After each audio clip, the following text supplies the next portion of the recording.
ఇదిగో ఇవాళ నేను గోబీ టమాటా చేస్తున్నాను.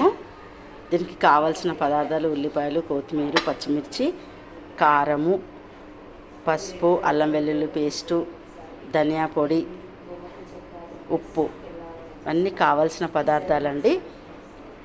స్టవ్ ఆన్ చేసుకున్నాను.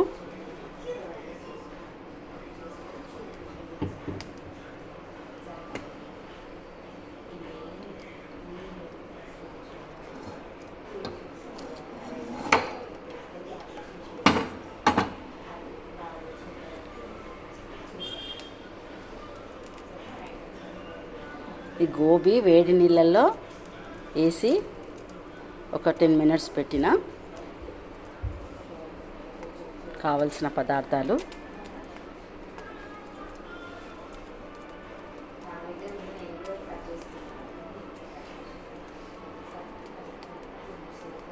నూనె పోస్తున్నా, తగినంత నూనె పోస్తున్నా. నేను గోబీలో కొంచెం నూనె ఎక్కువ వేస్తా, టేస్ట్ ఉంటుందని.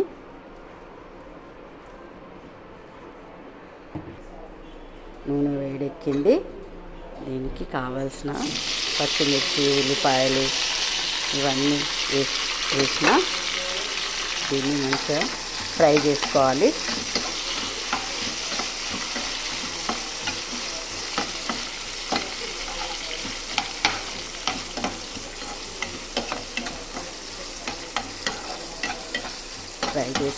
మంచిగా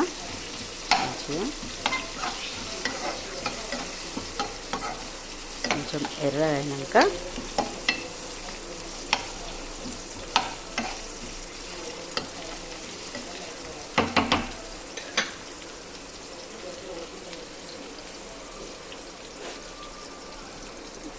నేను మూత పెట్టిన, మంచిగా ఫ్రై కావడానికి నేను మూత పెట్టిన.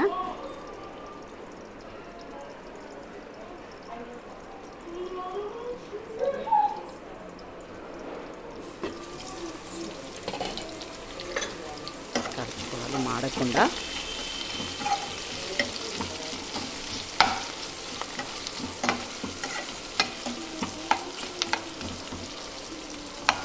తొందరగా ఎర్ర కావడానికి కొంచెం సాల్ట్ వేసుకుందాము. కొద్దిగా సాల్ట్ వేస్తున్నా, తొందరగా ఎర్రగా అయితే.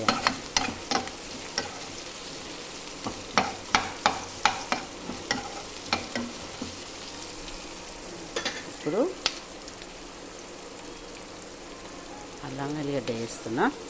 నేను అల్లం వెల్లిగడ్డ కొంచెం ఎక్కువనే వేస్తా.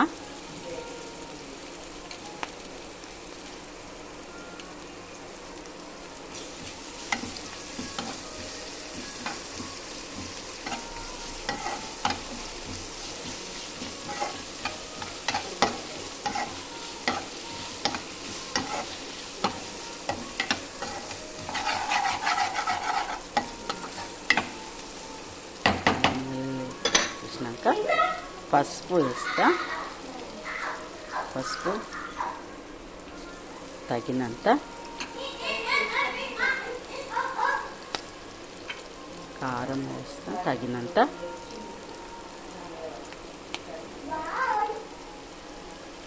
తగినంత ఉప్పు, మంచిగా కలపాలి. కలిపినాక కొంచెం నూనెలో కొంచెం మంచిగా ఫ్రై అయినాక మంచి కలర్గా ఉంది. ఇప్పుడు గోబీ వేస్తున్నాను.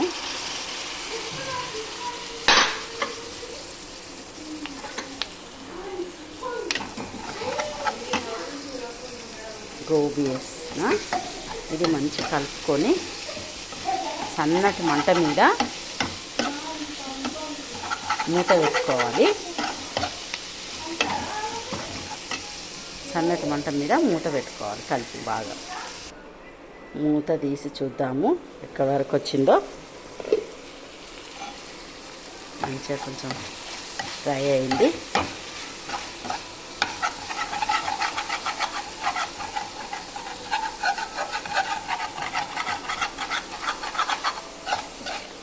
ఇప్పుడు టమాటాలు వేసుకుందాం.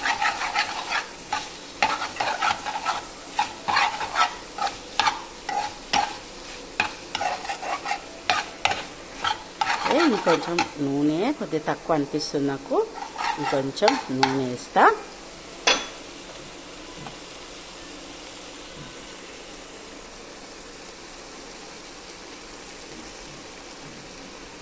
ఓకే, నూనె మంచిగా వేడెక్కినాక టమాటాలు వేస్తా.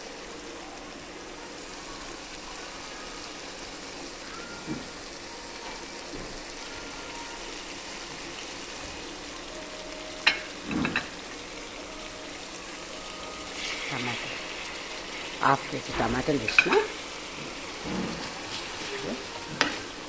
మంచిగా కలుపుకొని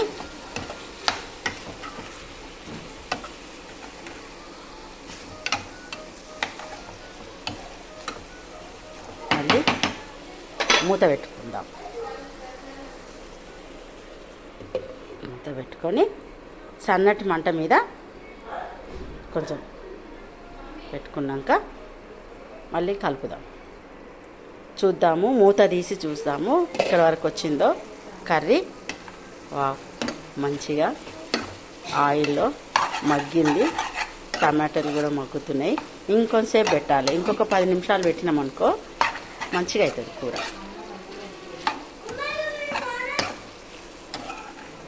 ఎంత కలర్ఫుల్గా ఉంది, ఎమ్మీగా ఉంది.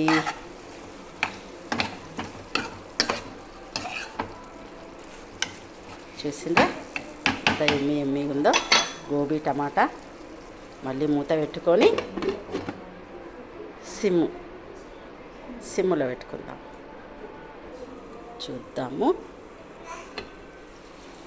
వావ్, మంచిగా నూనె పైకి తేలింది, ఫ్రై అయిపోయింది మంచిగా గోబీ టమాటా.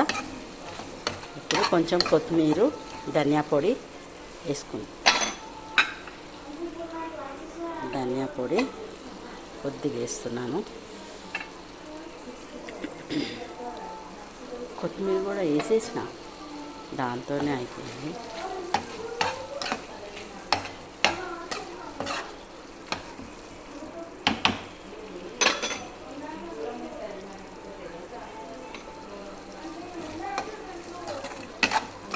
అయిపోయింది, గోబీ టమాటా అయిపోయింది.